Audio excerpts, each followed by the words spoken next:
Fluffies! Today we're going to go into a news review, a lot of things from the Discord that are from either right after the 1.5 update that are bugs, known issues and things like that, and some that were before that might still be relevant for the future.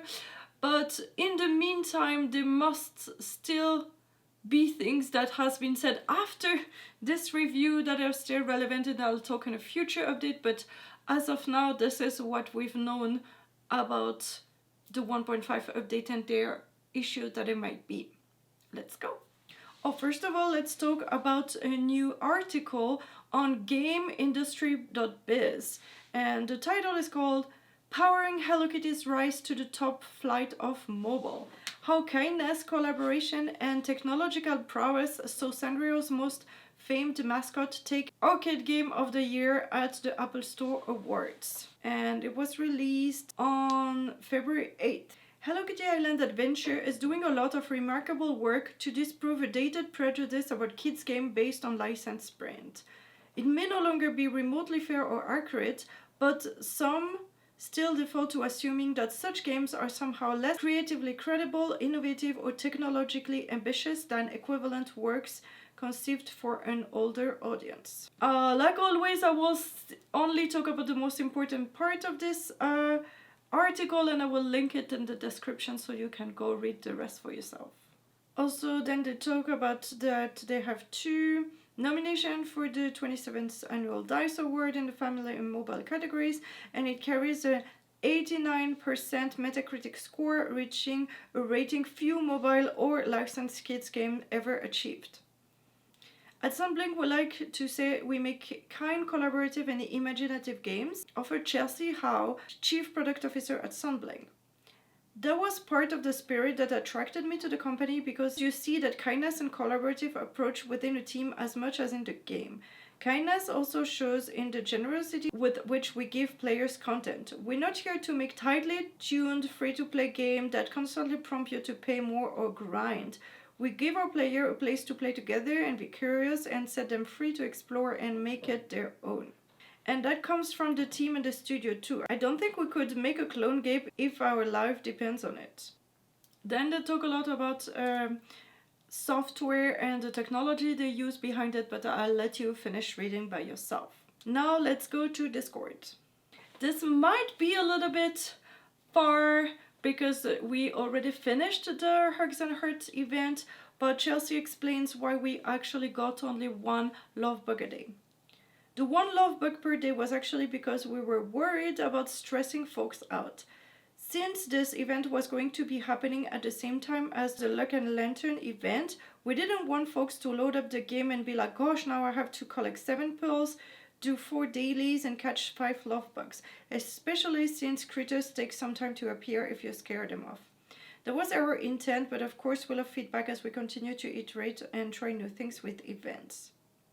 As some people noticed, we tried to tune the rewards appropriately so that every love bug was guaranteed to get you something. And then I mentioned that I actually like the Hugs and Hearts even better than the Luck and Lantern event, and if next year they will consider switching so we get more items from one next to the other. And Chelsea said, in this case, we need the event to start in January, which lines up a bit more with the Lunar New Year than the Hugs and Hearts, but definitely I hear you on wanting more Hugs and Hearts item. We've been trying to find a way to let people get many multiples of event stuff if they want it, but without it feeling like an obligation. Try to keep up to the 70% guideline. But this one, we got only like 14 items, whereas in the other ones we could get so many duplicates of the other ones. Even though they cost more, I feel like I got a lot more of the Luck and Lantern items than the Hugs and Hearts one. So then there was a teasing who will be the next character, and it all happened this past week, and they resurrected the old Twitter, like X account from Sunblink, so if you're interested, maybe follow them and they might post more things in the future.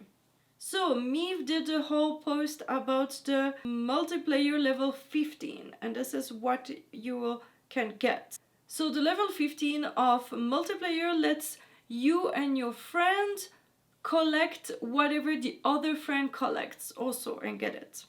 So if Top Hat's ability kicks in for the host, the guest also gets double material. Anything purchasable in a shop, even if found outside a shop, like wallpaper from a watered flower, isn't shared. As expected, strawberry crates can be shared. Comics can't be shared, even if not available in shops, like the Little Twin Stars. It works with no distance limit, so you can be at different places of the map. Minigames are affected. I didn't test them all, but I played Red Hot Rampage while the other avatar was in the resort. Magma Blow picks up doubled, allowing me to complete the game after only picking up half the blooms. And both were rewarded like they completed the game together. Interesting. So only completing half, collecting half makes the thing work. Wow. Okay, so heads up. We heard you on wanting more color choices and more consistency across color palette. We've been working on a master palette for the game over the past milestone and hope to make adjustment to existing furniture and clothing each milestone to ensure everything can be better harmonized. Our Sanrio residents are the anchor for these palettes, so you can expect more things that we coordinate with cosmetics like character sweaters and hat. And some adjustments so those coordinates with each other in some cases. You will get the first glimpse of the master palette in our major new feature for 1.5, with more to come afterwards.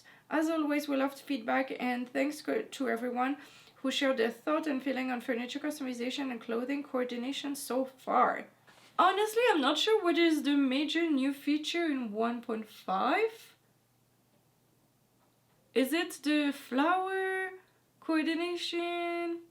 I've played 2 days of 1.5 already because I logged in half an hour before the reset.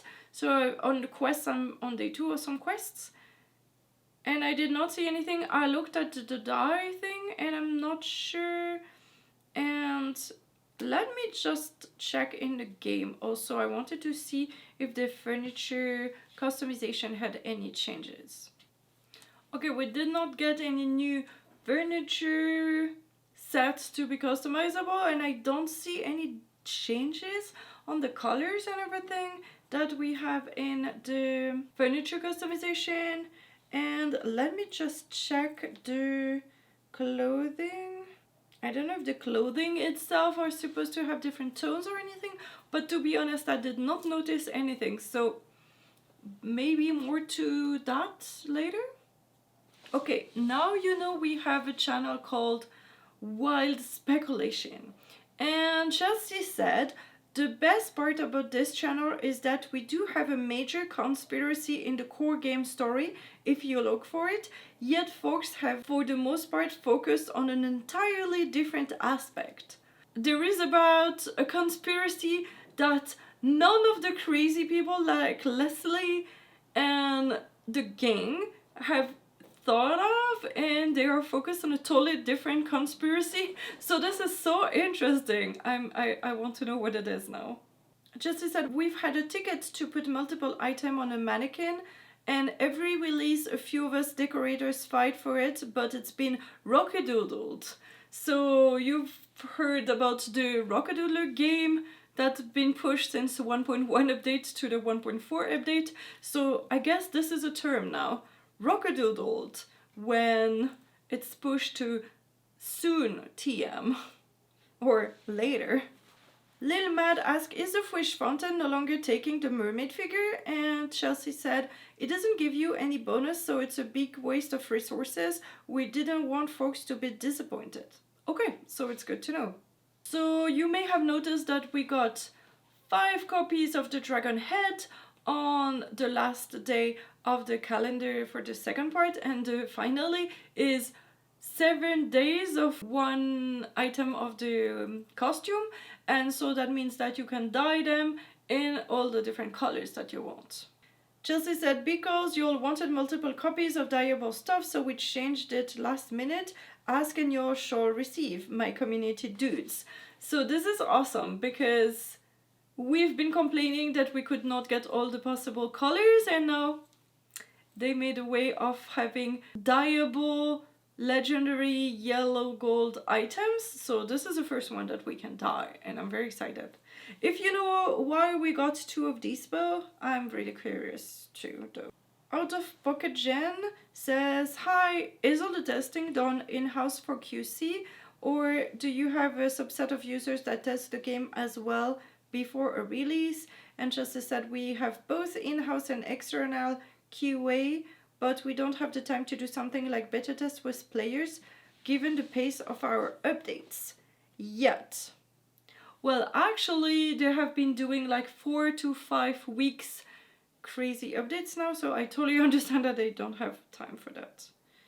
Como said, do you think there'll be more avatar types to come later on? And Chelsea said, we definitely plan on adding more avatar types in the future.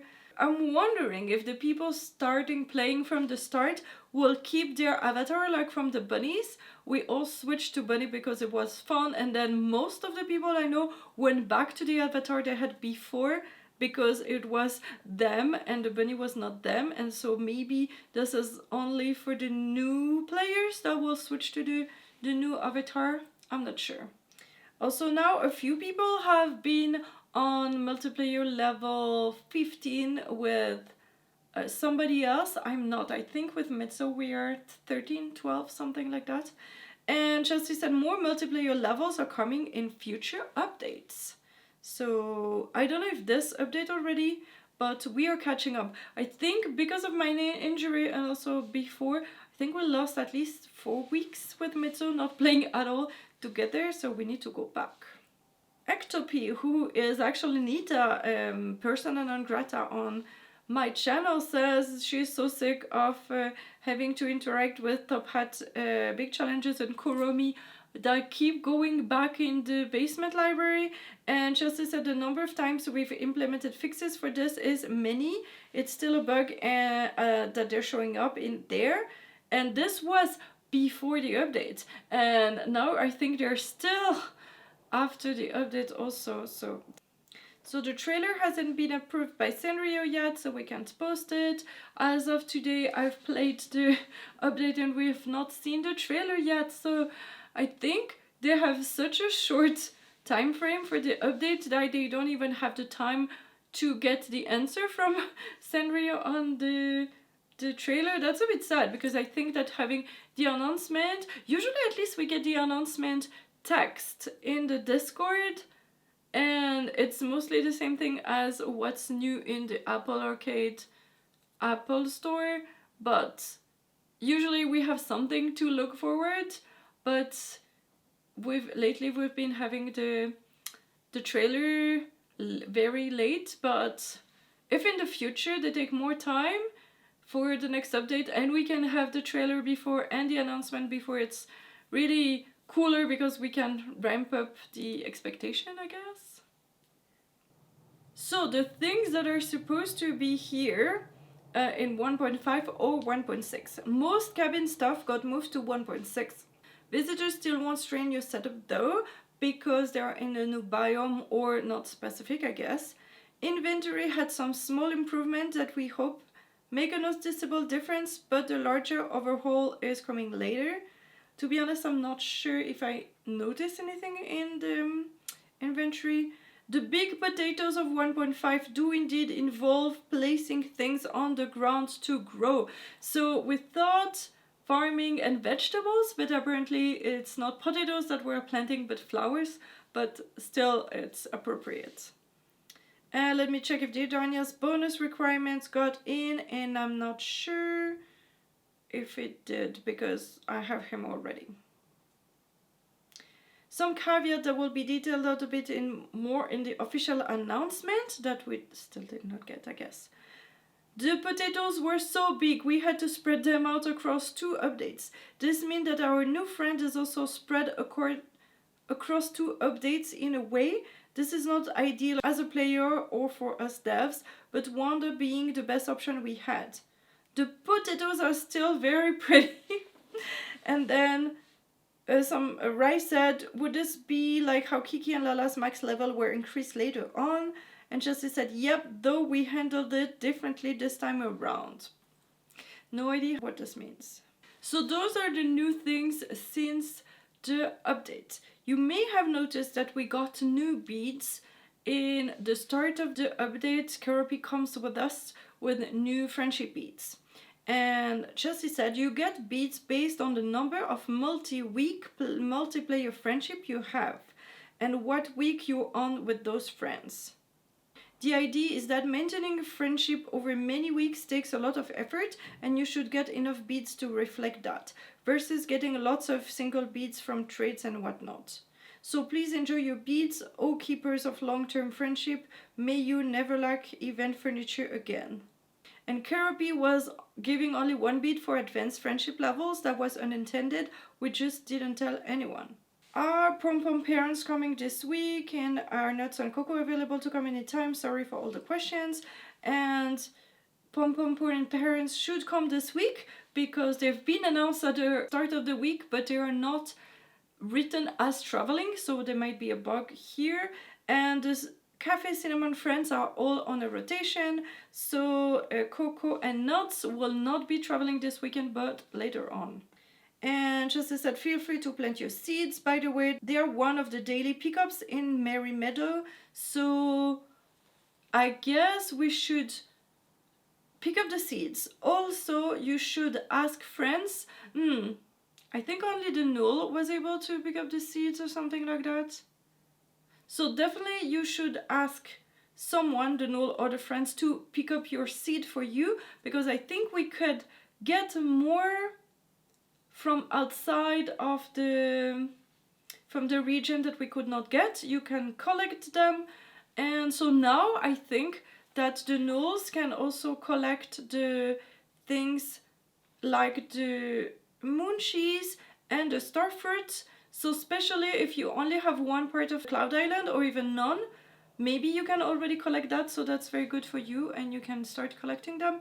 But I would say get as many of the seeds per day and plant them every day, and then water every single one of the ones that you planted already, because on day 2 I was able to water it a second time and it just grew a little bit bigger. So I don't know what is the rotation, like 3 or 4 times to get a flower, so we'll see. But we'll probably need a lot of flowers and breed them or something like that, so plant all your seeds apparently. And Chelsea said you do not need to keep them for recipes or anything, you can plant them. And then Chelsea said our environment artist adjusted nighttime to make it brighter and a bit cuter. Just so you know, in the future for the updates, apparently the usual time for button pressage is about 3 p.m. PST. So that should be the time that it releases on the day before the update. Like when the update is supposed to be on a Thursday, this should be Wednesday in Pacific Standard Time, 3 p.m. So for me it's still the middle of the night, I think. Yes. So now some visitors are going to be seasonal. Chelsea said she wanted that in the future, but at the moment during the Halloween season it was not possible. But now Cherry, Berry and Baku are our first visitors with this mechanic, and they'll be available in fall. So that means that if you missed them up until now, you will have to wait until fall to have them come back. That's interesting. Macaron is seasonal but available in spring. So Macaron is available now, but be sure to get her now because then she might be gone also for a year. And she continues, everyone has the birthday visit guarantee regardless of travel schedule or seasonality. So even if they are only coming in the fall but they have their birthday in the spring, you can still have them in that day of their birthday, but that's only one visit. I'm not sure there will be several days of visits, so you cannot bring one character to 5-star in just one visit, unfortunately. Rai said, my cinnamon roll was missing when I started the quest to get the new mailbox. And she said, I wonder if he was underground. He is so short you wouldn't even see his ears stick out like Red Skull. So maybe If you're not finding Cinnamon Roll, he might be underground, but also you should still see his icon on the map. And Carter said something very interesting. Chelsea, I'm so curious. Is this where Merry Meadow is supposed to fit underneath Gemstone Mountain? I overlaid the map for fun and made them proportional, but now I have so many questions. By this picture, it almost looks like this pond in the Merry Meadow matches with the oasis all along. So this is very, very interesting. Leslie said, the biggest issue I have seen that is across the board is the inability to recycle food, thus the inability to produce grey dye. So before you could get grey dye by recycling tofu and dough. So now you can still apparently maybe do it with fizzy ores, iron and ingots, but who wants to recycle those for grey dye? And the incredible Hello Kitty. So tofu and dough were very practical, and apparently I'm wondering if it's the new way they split the things in the inventory that made it that you cannot recycle food. So that's a bit a problem, and I don't know if that was intended or not. There must be more groundbreaking info that will happen after I film this video, so you'll have to wait until the next news update from me. But in the meantime, I will have a whole playlist of everything that is new in Hello Kitty Island Adventure 1.5, and I will keep updating it in the days to come, so feel free to click there to be informed of everything. So thank you so much for watching, and see you there. Bye bye!